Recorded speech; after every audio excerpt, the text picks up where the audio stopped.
हरे कृष्णा। आप सभी का फिर से हार्दिक स्वागत है। मैं हूँ खुशबू। पिछले अध्याय में आपने सुना कि कैसे करुणा के सागर श्री हरि विष्णु ने रोते हुए मलमास का हाथ थामा और उसे सीधे गोलोक धाम में ले गए, जहाँ साक्षात भगवान श्री कृष्ण ने उसे अपना ही नाम पुरुषोत्तम देकर ब्रह्मांड का सबसे श्रेष्ठ और फलदायी महीना बना दिया। चंदन की लकड़ी के अद्भुत दृष्टांत से प्रभु ने सिद्ध किया कि जो उनकी शरण में आ जाता है उसके सारे दोष भस्म हो जाते हैं। आज हम लेकर आए हैं अधिक मास महात्म्य का वह अत्यंत गोपनीय, विस्तृत और दिव्य प्रसंग, जहां महर्षि वाल्मीकि राजा दृढ़धनवा को यह बताएंगे कि इस परम पावन पुरुषोत्तम मास का व्रत विधि विधान से कैसे किया जाता है, इसका पहला अधिकारी कौन बना और इसके नियमों के पीछे छिपे आध्यात्मिक रहस्य क्या हैं। आज की कथा में हम दो अत्यंत अद्भुत और हृदय को झकझोर देने वाले दृष्टांत भी सुनेंगे। तो आइए मन को पूरी तरह एकाग्र करें, प्रभु के चरणों में अपना ध्यान लगाए और प्रेम पूर्वक बोले हरे कृष्णा। नारायण ने नारद जी से कहा, हे देवर्षि, अब आगे का वह परम पवित्र और विस्तृत इतिहास सुनो, जिसे सुनकर मनुष्य के जन्म जन्मांतर के पाप कपूर की तरह उड़ जाते हैं और बुद्धि निर्मल हो जाती है। जब राजा दृढ़धनवा ने महर्षि वाल्मीकि के मुख से पुरुषोत्तम मास की महिमा और भगवान श्री कृष्ण की उस अगाध करुणा की कथा सुने तो उनका पूरा शरीर पुलकित हो उठा। राजा के नेत्रों से प्रेमाश्रुओं की धारा बहने लगी। उनका जो राजसी अहंकार कभी 7वें आसमान पर था, वह अब महर्षि के चरणों की धूल बन चुका था। राजा सिंहासन से उतरे और महर्षि के चरणों में साष्टांग प्रणाम करके भूमि पर ही बैठ गए। राजा हाथ जोड़कर अत्यंत विनीत और गदगद स्वर में बोले, हे ब्रह्म ऋषि, हे ज्ञान के साक्षात सूर्य, आपने मेरे अज्ञान के घोर अंधकार को अपनी वाणी के प्रकाश से दूर कर दिया। आपके वचनों ने मेरे सूखे हृदय में भक्ति का दिव्य रस खोल दिया है। हे कृपा निधान, अब कृपा करके मुझ जैसे अज्ञानी जीव पर दया करे और मुझे इस पुरुषोत्तम मास के व्रत की संपूर्ण विधि, सूक्ष्म नियम और इसके पीछे का विज्ञान बताइए। इस मास में किस देव की पूजा करनी चाहिए, क्या नियम है, किस प्रकार का आहार लेना चाहिए और भूतकाल में किस महापुरुष ने इस व्रत को सबसे पहले विधि पूर्वक किया था। वह पूरा इतिहास मुझे विस्तार से सुनाइए। मेरा मन अब संसार से उपराम होकर केवल प्रभु चरणों का प्यासा हो रहा है। राजा की ऐसी तीव्र, निष्कपट और व्याकुल जिज्ञासा देखकर महर्षि वाल्मीकि का करुणामय हृदय द्रवित हो उठा। उन्होंने अपने दाहिने हाथ से राजा को उठाकर अपने समीप बिठाया, उनके सिर पर आशीर्वाद का हाथ रखा और गंभीर किंतु मधुर वाणी में बोलना प्रारंभ किया। महर्षि वाल्मीकि बोले, हे राजन, तुमने संसार के कल्याण के लिए अत्यंत उत्तम प्रश्न पूछा है। ध्यान पूर्वक सुनो। इस पुरुषोत्तम मास के अधिष्ठाता देवता कोई और नहीं बल्कि स्वयं साक्षात गोलोकाधिपति भगवान श्री कृष्ण हैं, जो कि इस महीने के स्वामी स्वयं पुरुषोत्तम हैं। इसलिए इस पूरे मास में केवल और केवल श्री राधा कृष्ण का ही पूजन, चिंतन, ध्यान और स्तवन किया जाता है। अन्य महीनों की तरह इसमें अलग अलग देवताओं की तरह भटकन नहीं है। यह सीधे ब्रह्म से जुड़ने का मार्ग है। इस व्रत की चेतना अमावस्या के दिन से ही जागृत हो जाती है।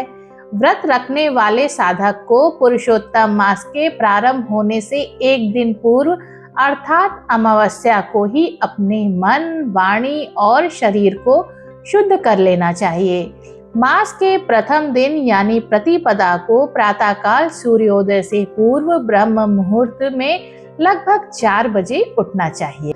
महर्षि वाल्मीकि ने आगे कहा, राजन, बिस्तर छोड़ते ही सबसे पहले अपनी हथेलियों को देखकर भगवान का स्मरण करें। फिर किसी पवित्र नदी, सरोवर या यदि संभव ना हो तो घर पर ही कुएं या नल के जल में थोड़ा सा गंगा जल मिलाकर गंगा नारायण का स्मरण करते हुए गंगा स्नान करें। स्नान के पश्चात स्वच्छ बिना सिले हुए या पवित्र श्वेत या पीले वस्त्र धारण करें। इसके बाद अपने पूजा घर में पूरब या उत्तर की ओर मुख करके कुशा के आसन पर बैठे। हाथ में जल, अक्षत, कुशा और पुष्प लेकर भगवान पुरुषोत्तम के सम्मुख संकल्प ले, हे प्रभु, हे अविनाशी पुरुषोत्तम, मैं आपके प्रिय और परम पावन पुरुषोत्तम मास में आपकी प्रसन्नता के लिए अपने कायिक, वाचिक और मानसिक पापों के क्षय के लिए इस व्रत को इसके संपूर्ण नियमों के साथ धारण कर रहा हूँ। हे करुणा के सागर, मैं निर्बल हूँ, आप कृपा करके मेरे इस लघु प्रयास को सफल बनाएं और मुझे इस व्रत को पूर्ण करने की आत्मिक शक्ति दें। महर्षि वाल्मीकि ने राजा को समझाते हुए विस्तार से पूजा की अत्यंत सूक्ष्म विधि बताई, जो हर गृहस्थ आसानी से कर सकता है। पूजा के स्थान को स्वच्छ करके गाय के गोबर से लीप कर पवित्र करें। यदि गोबर ना मिले तो शुद्ध जल और चंदन से पवित्र करें। वहां एक सुंदर सर्वतोभद्र मंडल या अष्टदल कमल का निर्माण अक्षत से करें। उस पर तांबे, चांदी या मिट्टी का कलश स्थापित करें। कलश में शुद्ध जल, गंगा जल, कसैली का सिक्का और दुग्ध डालें। कलश के मुख पर पंचपल्लव, आम या अशोक के 5 पत्ते और उस पर जटा वाला नारियल रखें। उस कलश के ऊपर एक सुंदर तांबे या चांदी के पात्र में सुवर्ण, चांदी, तांबे या अष्टधातु से निर्मित श्री राधा कृष्ण की संयुक्त दिव्य मूर्ति स्थापित करें। यदि धातु की मूर्ति ना हो तो श्री राधा कृष्ण का सुंदर तस्वीर भी स्थापित किया जा सकता है।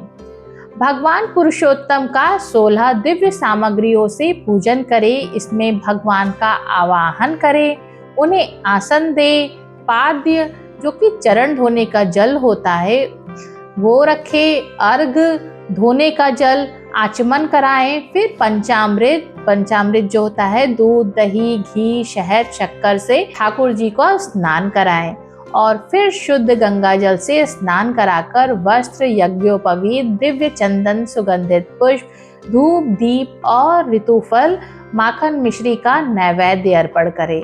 अंत में तांबुल, जिसे पान का बीड़ा कहते हैं, उसे भेंट करके कपूर से आरती करें और हाथ में फूल लेकर परिक्रमा करें।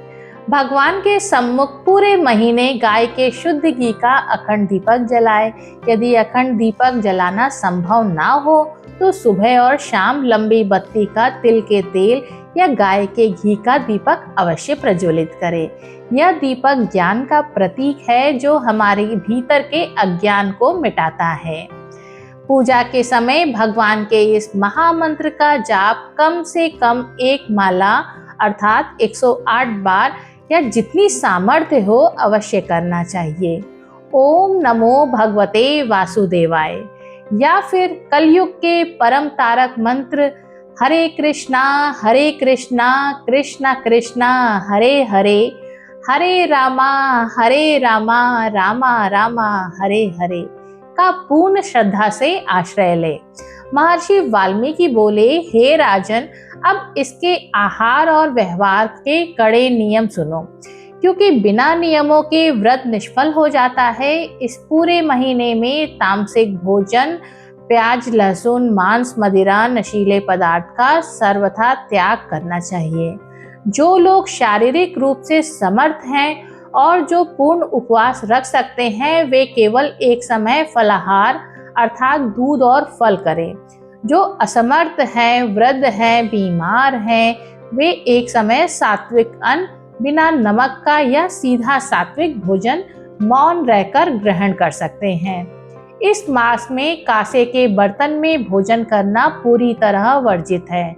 अनाज में मसूर की दाल, चने, उड़द, मूली, बैंगन, गोभी, शहद और बासी या अत्यंत तीखा चटपटा अन्न का सेवन वर्जित माना गया है।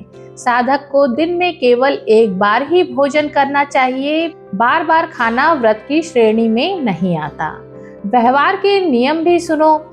इस मास में शरीर पर सुगंधित तेल लगाना, विलासिता के पलंग पर सोना वर्जित है। रात्रि के समय भगवान के भजनों का कीर्तन करते हुए भूमि पर चटाई या कंबल बिछाकर शयन करना चाहिए।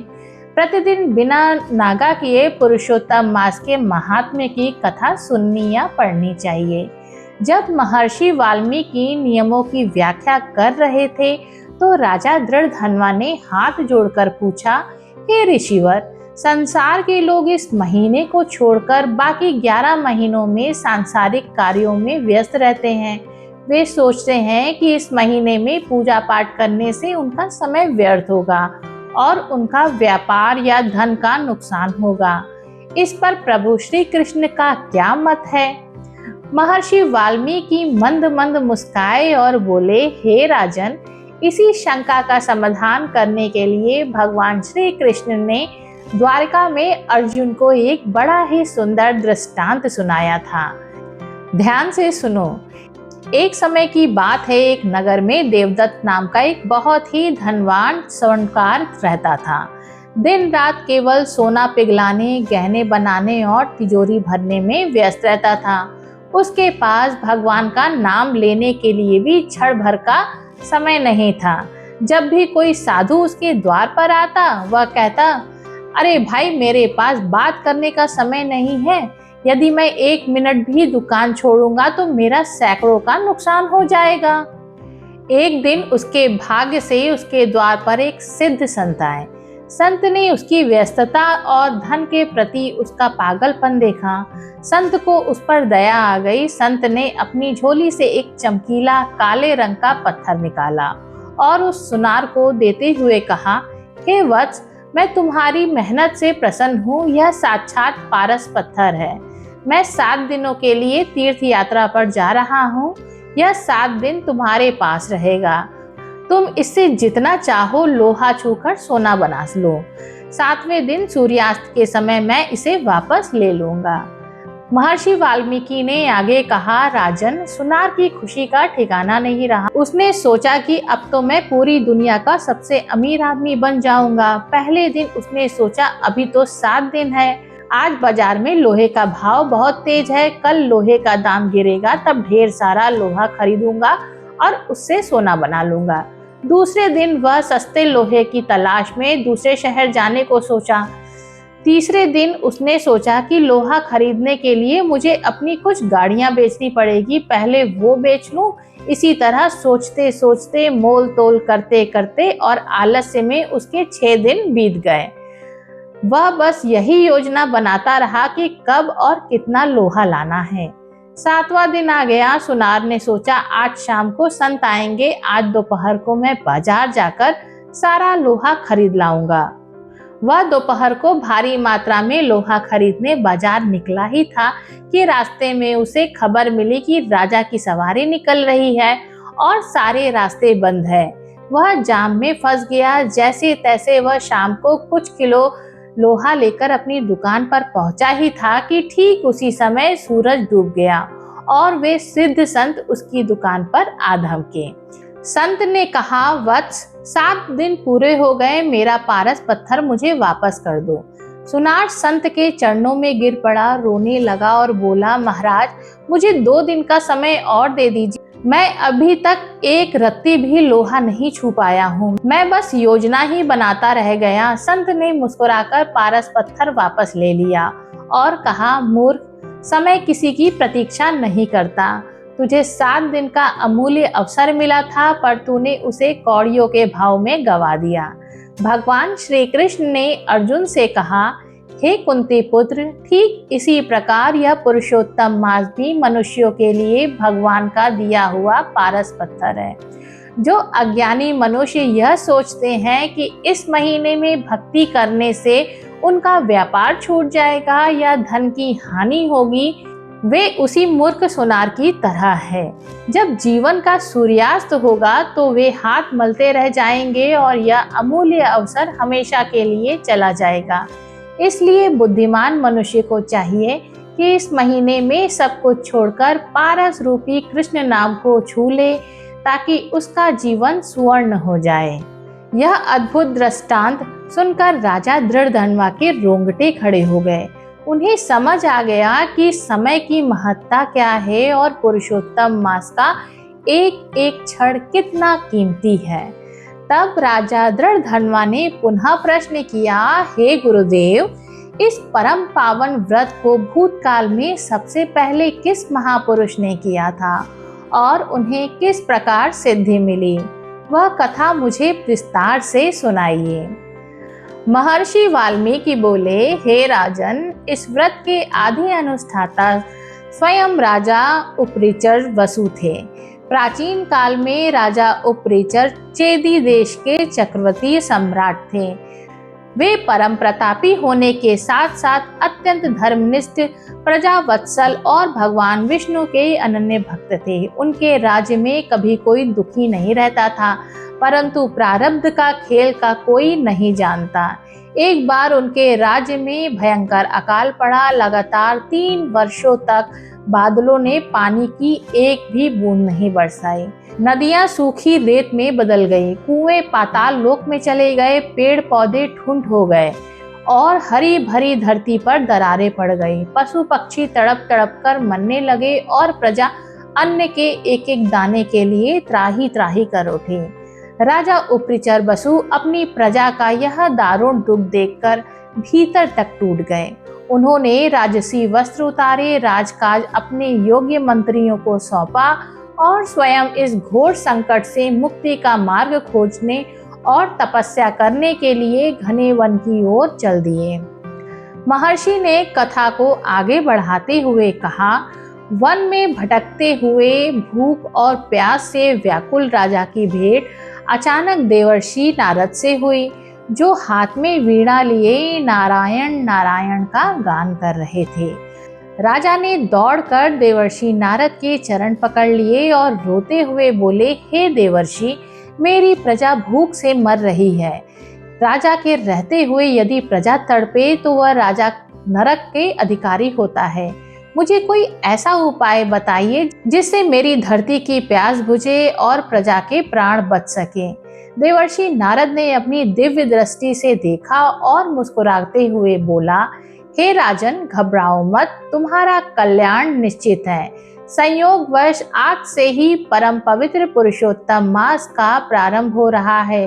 तुम वन में ही रहकर इसी क्षण से भगवान पुरुषोत्तम के व्रत का संकल्प लो। यह मास सब कुछ देने में समर्थ है।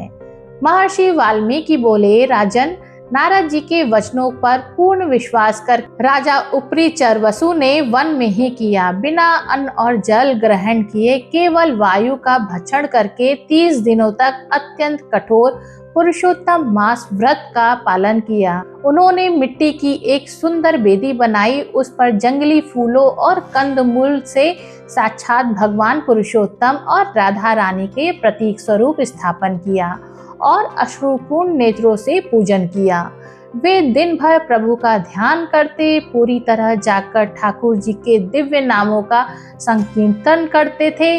उनके भीतर ना तो कोई कामना थी और ना ही कोई अहंकार, केवल अपनी प्रजा के लिए करुणा थी। जैसे ही 30 दिन पूरे हुए और पुरुषोत्तम मास की अमावस्या समाप्त हुई, वैसे ही वन का वह कोना करोड़ों सूर्यों के समान प्रकाशमान हो उठा। साक्षात भगवान श्री कृष्ण अपने चतुर्भुज रूप में शंख, चक्र, गदा और पद्म धारण किए गरुड़ पर सवार होकर प्रकट हो गए। भगवान के श्री अंग से नीलमणि के समान दिव्य आभा निकल रही थी। भगवान ने अपनी अमृतमयी दृष्टि से राजा को देखा और अत्यंत मधुर स्वर में कहा, हे राजन, उठो, मैं तुम्हारे इस निष्काम और परम पवित्र व्रत से अत्यंत प्रसन्न हूँ। तुमने संसार के सबसे कठिन व्रत को पूर्ण श्रद्धा से किया है। मांगो, क्या वरदान मांगते हो? आज तुम्हारे लिए ब्रह्मांड में कुछ भी अदेय नहीं है। महर्षि वाल्मीकि ने राजा दृढ़धनवा की ओर देखा और बोले, राजन जरा सोचो, यदि कोई साधारण राजा होता तो वह अमरता मांगता, चक्रवर्ती साम्राज्य मांगता या अटूट धन मांगता, परंतु राजा उपरिचर वसु ने अपने लिए कुछ नहीं मांगा। उन्होंने हाथ जोड़कर कांपते स्वर में कहा, हे प्रभु, हे शरणागत वत्सल, यदि आप मुझ पर प्रसन्न हैं तो मेरी अनाथ और भूखी प्रजा की रक्षा कीजिए।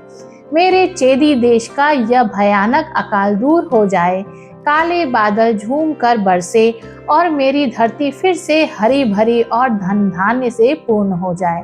मुझे अपने लिए कुछ नहीं चाहिए, मेरी प्रजा सुखी रहे, यही मेरा वरदान है। आज की यह निस्वार्थ भावना देखकर भगवान श्री कृष्ण का हृदय प्रेम से भर गया। प्रभु ने मुस्कुराकर कहा, तथास्तु। हे राजन, तुम्हारे इस पुरुषोत्तम व्रत के पुण्य प्रभाव से, जिसके एक एक क्षण का फल अनंत है, तुम्हारे राज्य में अभी इसी क्षण मूसलाधार वर्षा होगी। तुम्हारी प्रजा कभी भूखी नहीं मरेगी, महामारी और अकाल तुम्हारे राज्य को कभी छू भी नहीं पाएंगे। और सुनो राजन, तुमने निस्वार्थ भाव से मेरा व्रत किया है, इसलिए अंत समय में तुम संदेह दिव्य विमान पर बैठकर मेरे धाम गोलोक को प्राप्त करोगे, जहाँ से कोई वापस लौटकर संसार के चक्र में नहीं आता। महर्षि वाल्मीकि बोले, हे राजन दृढ़धनवा, जैसे ही भगवान अंतर ध्यान हुए और राजा उपरिचर वसु अपने राज्य में लौटे, उन्होंने देखा कि पूरे चेदी देश में आकाश से जल नहीं बल्कि अमृत जैसी वर्षा हो रही थी। सूखी नदियां उफान मारने लगी थी, खेतों में अन्न लहलहाता उठा था और प्रजा आनंद से नाच रही थी। यह है इस पुरुषोत्तम मास व्रत का साक्षात, प्रत्यक्ष और अचूक चमत्कार। जो मनुष्य इस विधि से श्रद्धा पूर्वक व्रत करता है, उसके जीवन से दरिद्रता, रोग, शोक और अकाल मृत्यु हमेशा के लिए मिट जाते हैं।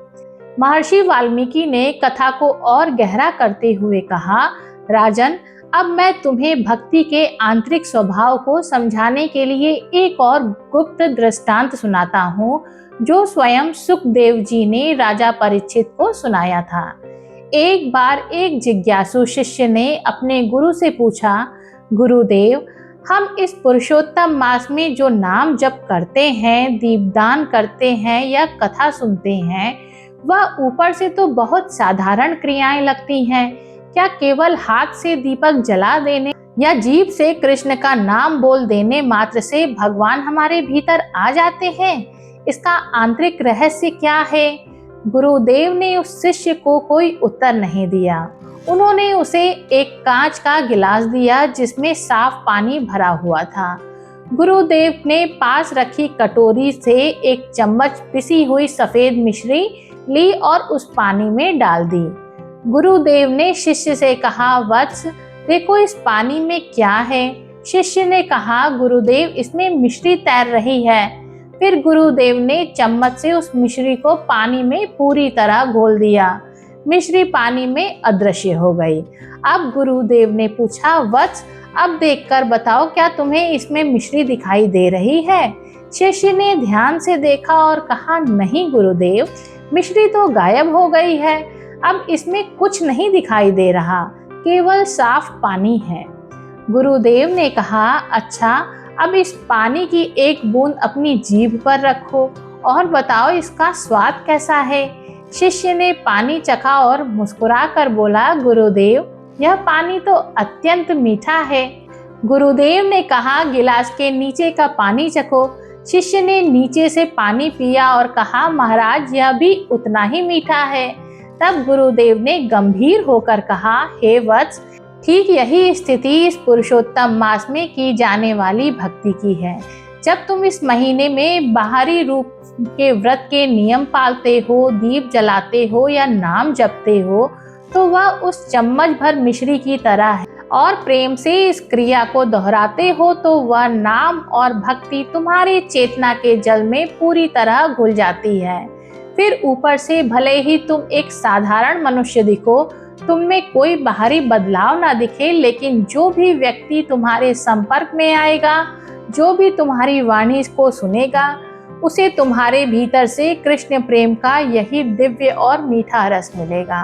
भगवान इस महीने में साधक के भीतर इसी तरह अदृश्य रूप से घुल जाते हैं और उसके पूरे अस्तित्व को मधुर बना देते हैं। महर्षि वाल्मीकि के मुख से यह दिव्य विधि, राजा उपरिचर वसु का चमत्कारी इतिहास और मिश्री का यह परम सुंदर दृष्टांत सुनकर राजा दृढ़धनवा का सारा संशय, सारी शंकाएं और सारा भ्रम क्षण भर में ही नष्ट हो गया। उनका हृदय श्रद्धा से और प्रेम से पूरी तरह सराबोर हो गया। उन्होंने तुरंत अपने मंत्रियों को राज्यसभा में बुलाया और पूरे साम्राज्य में यह ढिंढोरा पिटवाने का आदेश दिया कि सुनो सुनो सुनो, इस वर्ष स्वयं राजा दृढ़धनवा, समस्त राज परिवार और राज्य का एक एक नागरिक मिलकर इस परम पावन साक्षात भगवान के स्वरूप पुरुषोत्तम मास का व्रत पूरे विधि विधान से करेंगे। कोई भी मनुष्य इस महीने में निंदा, झूठ या तामसिक आहार नहीं करेगा। पूरे राज्य के मंदिरों में दीपदान होगा और कथा गूंजेंगी। और अब हम सुनेंगे ब्रह्म नारदीय पुराण का 5वां अध्याय। नारद जी बोले, हे महाभाग, हे तपोनिधि, इस प्रकार अधिमास के वचनों को सुनकर हरि के चरणों के में आगे पड़े हुए अधिमास ने क्या कहा। श्री नारायण बोले, हे पाप रहित, हे नारद, जो हरि ने मलमास के प्रति कहा वह हम कहते हैं, सुनो। मुनि श्रेष्ठ, आप जो सत कथा हमसे पूछते हैं, आप धन्य हैं। श्री कृष्ण बोले, हे अर्जुन, बैकुंठ का वृत्तांत हम तुम्हारे सम्मुख कहते हैं, सुनो। मलमास के मूर्छित हो जाने पर हरि के नेत्र से संकेत पाए हुए गरुड़ मूर्छित मलमास के पंख से हवा करने लगे। हवा लगने पर अधिमास उठकर फिर बोला, हे विभो, यह मुझको नहीं रचता। अधिमास बोला, हे जगत के उत्पन्न करने वाले, हे विष्णु, हे जगतपते, मेरी रक्षा करो, रक्षा करो। हे नाथ, मुझ शरण की आए आज कैसे उपेक्षा कर रहे हो। इस प्रकार कहकर कांपते हुए, घड़ी घड़ी विलाप करते हुए अधिमास से बैकुंठ में रहने वाले ऋषिकेश हरि बोले, श्री विष्णु बोले, उठो उठो, तुम्हारा कल्याण हो। हे वत्स, विषाद मत करो। हे निरीश्वर, तुम्हारा दुख मुझको दूर होता नहीं ज्ञात होता। ऐसा कहकर प्रभु मन में सोचकर क्षण भर में उपाय निश्चय करके पुनः अधिमास से मधुसूदन बोले, श्री विष्णु बोले, हे वत्स, योगियों को भी जो दुर्लभ गोलोक है वहाँ मेरे साथ चलो। वहाँ भगवान श्री कृष्ण पुरुषोत्तम ईश्वर रहते हैं।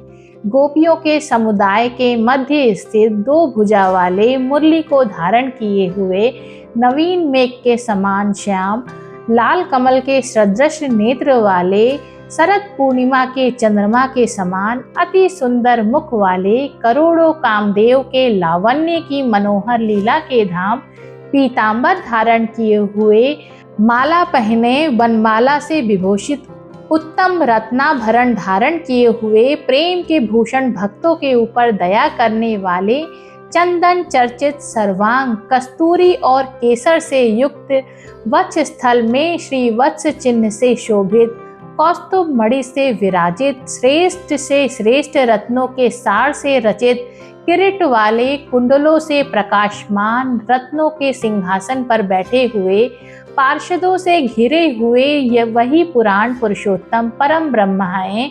वे सर्वतंत्रऊ और ब्रह्मांड के बीज हैं, सबके आधार, परे से भी परे, निष्प्रह निर्विकार, परिपूर्णतम प्रभु, माया से परे, सर्वशक्तिमान, संपन्न, गुण रहित, नित्य शरीरी, ऐसे प्रभु जिस गोलोक में रहते हैं वहाँ हम दोनों चलते हैं। वहाँ श्री कृष्ण चंद्र तुम्हारा दुख दूर करेंगे। श्री नारायण बोले, ऐसा कहकर अधिमास का हाथ पकड़कर हरि गोलोक को गए। हे मुने, जहाँ पहले के प्रलय के समय वे अज्ञान रूप में महाअंधकार को दूर करने वाले, ज्ञान रूप मार्ग को दिखाने वाले केवल ज्योति स्वरूप थे, जो ज्योति करोड़ों सूर्यों के समान प्रभा वाली, नित्य, असंख्य और विश्व रूप की कारण थी, तथा उन स्वेच्छामय विभू की ही अतिरेक की चरम सीमा को प्राप्त थी। जिस ज्योति के अंदर ही मनोहर 3 लोक विराजित हैं, हे मुने, उसके ऊपर अविनाशी ब्रह्मा की तरह गोलोक विराजित है। 3 करोड़ योजन का चौतरफा जिसका विस्तार है और मंडलाकार जिसकी आकृति है, लहलहाता हुआ साक्षात मूर्तिमान तेज का स्वरूप है, जिसकी भूमि रत्नमय है। योगियों को द्वारा स्वप्न में भी जो अदृश्य है, परंतु जो विष्णु के भक्तों से गम्य और दृश्य है, ईश्वर ने योग द्वारा जिसे धारण कर रखा है, ऐसा उत्तम लोक अंतरिक्ष में स्थित है। आदि व्याधि बुढ़ापा मृत्यु शोक भय आदि से रहित है। श्रेष्ठ रत्नों से भूषित असंख्य मकानों से शोभित है। उस गोलोक के नीचे 50 करोड़ योजन के विस्तार के भीतर दाहिनी ओर बैकुंठ और बाएं उसी के समान मनोहर शिवलोक स्थित है। 1 करोड़ योजन विस्तार के मंडल पर बैकुंठ शोभित है। वहां सुंदर पीतांबरधारी वैष्णव रहते हैं। उस बैकुंठ के रहने वाले शंख चक्र गदा पद्म धारण किए हुए लक्ष्मी के सहित चतुर्भुज हैं। उस बैकुंठ में रहने वाली स्त्रियां बजते हुए नुपुर और करधनी धारण की हैं, सब लक्ष्मी के समान रूपवती हैं। गोलोक के बाएं तरफ जो शिवलोक है, उसका करोड़ योजन विस्तार है और वह प्रलय शून्य है। सृष्टि में पार्षदों से युक्त रहता है। बड़े भाग्यवान शंकर के गण जहाँ निवास करते हैं, शिवलोक में रहने वाले सब लोग सर्वांग भस्म धारण किए नाग का यज्ञोपवीत पहने रहते हैं।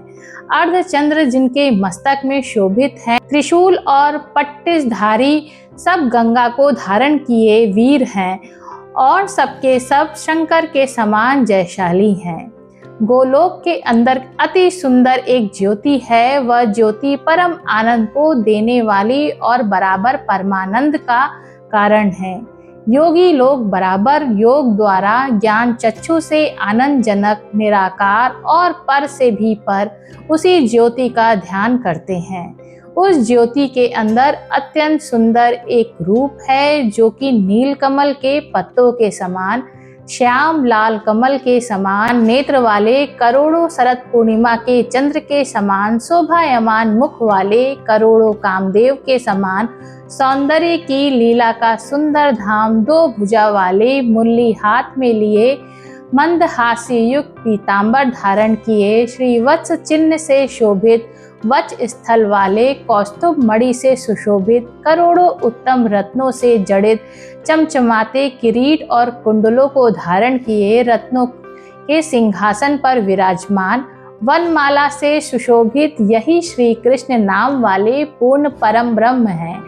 अपनी इच्छा से ही संसार को नचाने वाले, सबके मूल कारण, सबके आधार, पर से भी परे छोटी अवस्था वाले, निरंतर गोपे वेश को धारण किए हुए, करोड़ों पूर्ण चंद्र की शोभा से संयुक्त, भक्तों के ऊपर दया करने वाले, निस्पृह विकार रहित परिपूर्णतम स्वामी रास मंडल के बीच में बैठे हुए, शांत स्वरूप रास के स्वामी, मंगल स्वरूप, मंगल करने योग्य, समस्त मंगलों के मंगल, परमानंद के राजा, सत्य रूपा, कभी भी नाश न होने वाले, विकार रहित, समस्त सिद्धों के स्वामी, संपूर्ण सिद्धि के स्वरूप, अशेष सिद्धियों के दाता, माया से रहित ईश्वर, नर गुण रहित, नित्य शरीरी, आदि पुरुष, अव्यक्त अनेक हैं।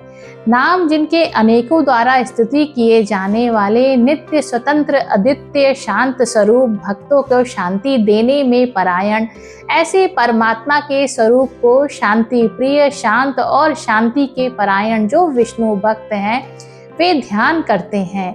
इस प्रकार के स्वरूप वाले भगवान कहे जाने वाले वही एक आनंद कर श्री कृष्णचंद्र हैं। श्री नारायण बोले, ऐसा कहकर भगवान सत्य स्वरूप विष्णु अधिमास को साथ लेकर शीघ्र ही पर ब्रह्म युक्त गोलोक में पहुँचे। सूत जी बोले, ऐसा कहकर सत्क्रिया को ग्रहण किए हुए नारायण मुनि के चुप हो जाने पर आनंद सागर पुरुषोत्तम के विविध प्रकार की नई कथाओं को सुनने की इच्छा रखने वाले नारद मुनि उत्कंठा पूर्वक बोले, इति ब्रह्म नारदीय पुराणे पुरुषोत्तम मास महात्मने पंचम अध्याय। इस प्रकार 5वां अध्याय पूर्ण हुआ। कथा का भावपूर्ण समापन।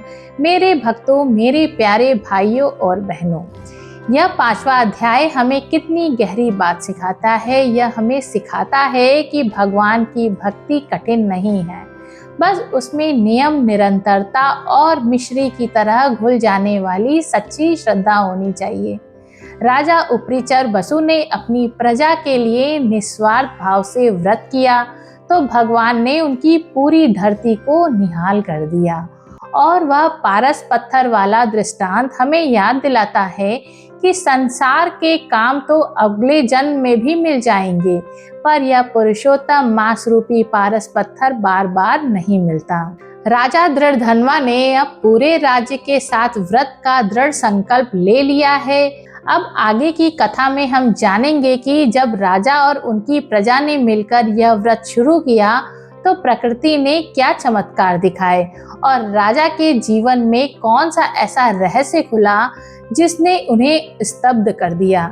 यदि व्रत की यह पावन विधि, राजा उपरिचर वसु का त्याग और मिश्री पारस पत्थर का सुंदर दृष्टांत आपके कोमल हृदय को छू गए हो तो कमेंट बॉक्स में अपना हाजिरी लगाना बिल्कुल न भूलें। अपनी उंगलियों को चलाएं और पूरे भाव से, पूरी श्रद्धा से लिखें, जय श्री राधा पुरुषोत्तम भगवान, राधे राधे।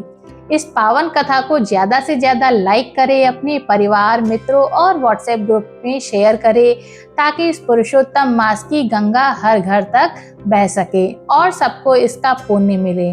और हमारे इस छोटे से भक्ति परिवार का हिस्सा बनने के लिए चैनल को सब्सक्राइब कर लें।